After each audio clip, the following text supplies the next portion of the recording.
छोड़ा। मैं शुरू में ही एक बात बता दूं, ये किताब प्राइस एक्शन ट्रेडिंग को बढ़ाकर बताने और इंडिकेटर्स को गलत बताने के लिए नहीं है।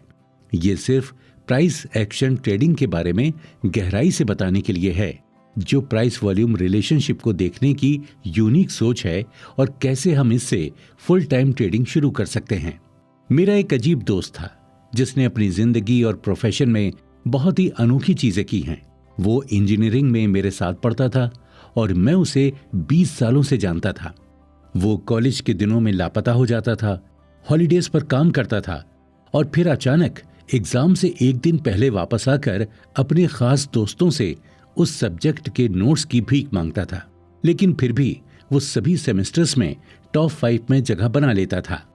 मेरे दोस्त ने कैंपस प्लेसमेंट के सभी ऑफर छोड़ दिए। इसके बजाय उसने पूरे भारत में ट्रेन से घूमने का फैसला किया। अगले 3 महीने उसने भारत के कई शहरों की यात्रा की।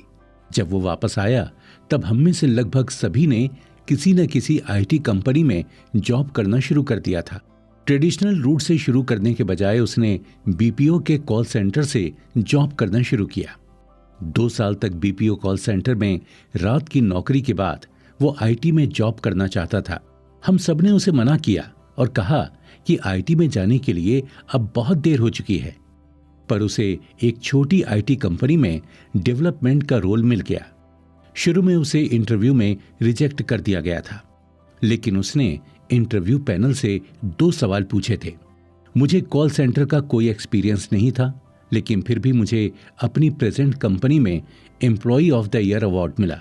इसलिए आप इतने यकीन से कैसे कह सकते हैं कि मैं यहां आईटी में परफॉर्म नहीं करूंगा? 2, आप मेरी एबिलिटी का टेस्ट लिए बिना मेरा कैंडिडेचर कैसे रिजेक्ट कर सकते हैं? प्लीज मुझे 3 महीने की अपॉर्चुनिटी दें और मुझे कोई सैलरी नहीं दें। अगर मैं 3 महीने के भीतर अच्छा परफॉर्म करता हूं तो मुझे ऑफर दें, वरना मुझे बाहर निकाल दें। फिर उसे ये काम मिल गया। उसने वहां 3 साल काम किया और जब वो आगे बढ़ने के लिए तैयार था तो कंपनी ने उसे बनाए रखने के लिए कुछ प्रेजेंट ऑफर किया। उसने ऑफर मना कर दिया और आगे बढ़ गया। वो अभी भी मेरे कांटेक्ट में है, लेकिन वो अपने प्रोफेशन के बारे में कुछ भी नहीं बताता है। वो कई सालों से यूएस में है और हमारे दोस्तों के बीच ये रूमर है कि वो यूएस गवर्नमेंट के लिए सीक्रेट प्रोजेक्ट पर काम कर रहा है, जैसा उसने इंडिया में आधार प्रोजेक्ट पर काम किया था। उसकी क्वालिटीज को समझाने के लिए मुझे एक अलग किताब लिखनी पड़ेगी, लेकिन शॉर्ट में उसने अपने पूरी लाइफ में एडवेंचरस और क्रेजी फैसले लिए। उन सभी में सिर्फ एक को छोड़कर वो विनर बनकर निकला। वो एक्सेप्शन शेयर बाजार का है और उस घटना ने मुझे ट्रेडिंग को सीरियस नोट पर लेने के लिए कहा। तब तक मैं मार्केट के लिए सीरियस नहीं था। मैं कुछ शेयर खरीदता और बेचता था, लेकिन ट्रेडिंग को करियर के रूप में अपनाने के लिए कभी नहीं सोचा था। Image why upper circuit today. वो मंडे 18 मई 2009 था। उस दिन निफ्टी ने अपर सर्किट छुआ था। ये सभी ट्रेडर्स के लिए इंपॉर्टेंट और शॉकिंग एक्सपीरियंस था। सभी ट्रेडर्स को बड़ी गिरावट की उम्मीद थी, क्योंकि सबने सोचा था कि किसी भी ग्रुप को यूनियन इलेक्शंस में मेजॉरिटी नहीं मिलेगी। लेकिन सैटरडे को इलेक्शन रिजल्ट आए और यूपीए ग्रुप को मेजॉरिटी मिली।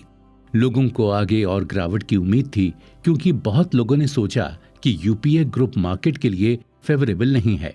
ये मेरा व्यू नहीं था, लेकिन यही मैंने उन दिनों बहुत से लोगों से सुना था। मेरे दोस्त का भी ये ऐसा ही व्यू था और इसलिए उसने निफ्टी में शॉर्ट पोजीशन में मार्जिन का यूज करते हुए बहुत खरीदारी की। उन दिनों मार्जिन रूल बहुत स्ट्रिक्ट नहीं थे, लेकिन 18 मई 2009 को सबको सरप्राइज करते हुए निफ्टी पॉजिटिव खुला और कुछ ही मिनटों में वो अपर सर्किट पर पहुंच गया।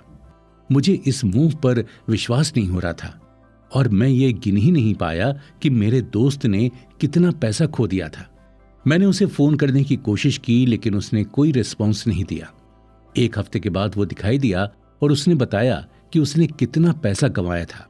ये एक बड़ा अमाउंट था, कम से कम उन लोगों के लिए जिन लोगों ने सिर्फ 3-4 साल पहले अपना करियर शुरू किया था। तब तक मैं एक हैप्पी सोल था। मैं अपने ऑफिस में ठीक ठाक काम करता था, जिम में इंटेंस सेशन पसंद करता था और हर वीकेंड पर ट्रिप्स एंजॉय करता था। लेकिन इस इंसिडेंट ने मुझे परेशान कर दिया और मेरे दिल में पहली बार एक बड़ा सवाल उठा। मैं सीरियस हो गया और साथ ही मार्केट के बारे में बहुत क्यूरियस भी हो गया। मैं ना ही इंडिकेटर से नफरत करता हूं और ना ही उसके अगेंस्ट हूं। मुझे डिफरेंट मार्केट कंडीशंस में उनके बिहेवियर की स्टडी करने में मजा आता है।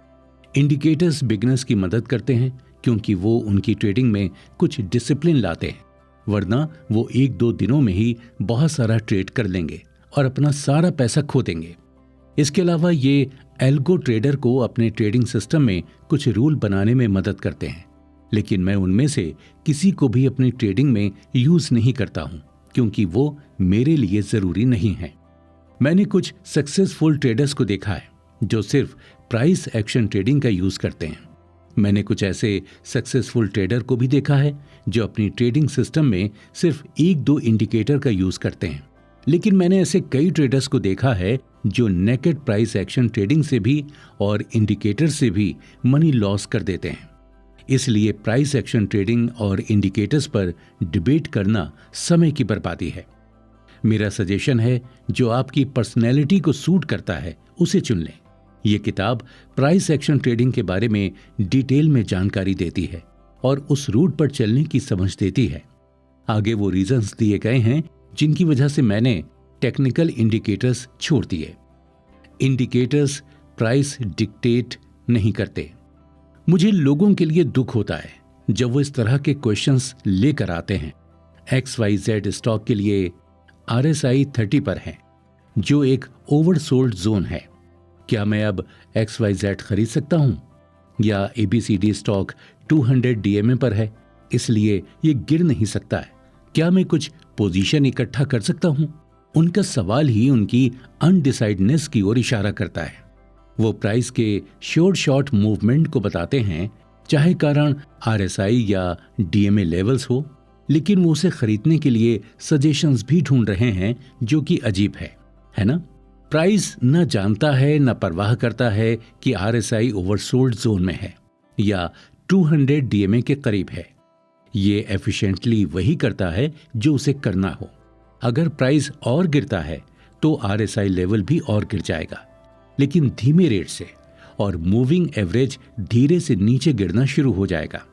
जैसा कि इसके नाम से पता चलता है, इंडिकेटर सिर्फ इंडिकेट करता है और प्राइस डिक्टेट नहीं करता है। प्राइस में किसी भी तरह का फ्लक्चुएशन इंडिकेटर में भी बदलाव लाएगा। आइए इस कॉन्सेप्ट को समझने के लिए कुछ एग्जाम्पल देखते हैं। Image 1.1 failure of RSI overbought in Bajaj finance. अगर आप इमेज 1.1 देखें तो जब RSI 30 लेवल जो ओवरसोल्ड जोन है पर पहुंचे तो सीधा खरीद लेना बहुत खराब आइडिया है। ये ट्रेड सिग्निफिकेंट लॉस के साथ खत्म होगा। जैसा कि मैंने पहले कहा है कि प्राइस RSI मूवमेंट के बारे में कुछ नहीं जानता है और न ही केयर करता है। Image 1.2 failure of 200 DMA support concept in USD CAD। अगर आप इमेज 1.2 देखें तो जब प्राइस 200 DMA पहुंचे तो स्ट्रेट वे बाइंग बहुत खराब आइडिया है और फिर से ये ट्रेड सिग्निफिकेंट लॉस में खत्म होगा। मैं कई इंडिकेटर्स के साथ ऐसे एग्जाम्पल दे सकता हूं, लेकिन मैंने इस किताब को बोरिंग नहीं बनाना चाहता हूं। मैं एसेंशियल कॉन्सेप्ट्स बताने के लिए इसे सिंपल लेकिन इफेक्टिव रखना चाहता हूं। की बात यह है कि इंडिकेटर प्राइस डिक्टेट नहीं करते हैं और कभी भी इसलिए ट्रेड ना करें क्योंकि इंडिकेटर कुछ लेवल दिखाते हैं।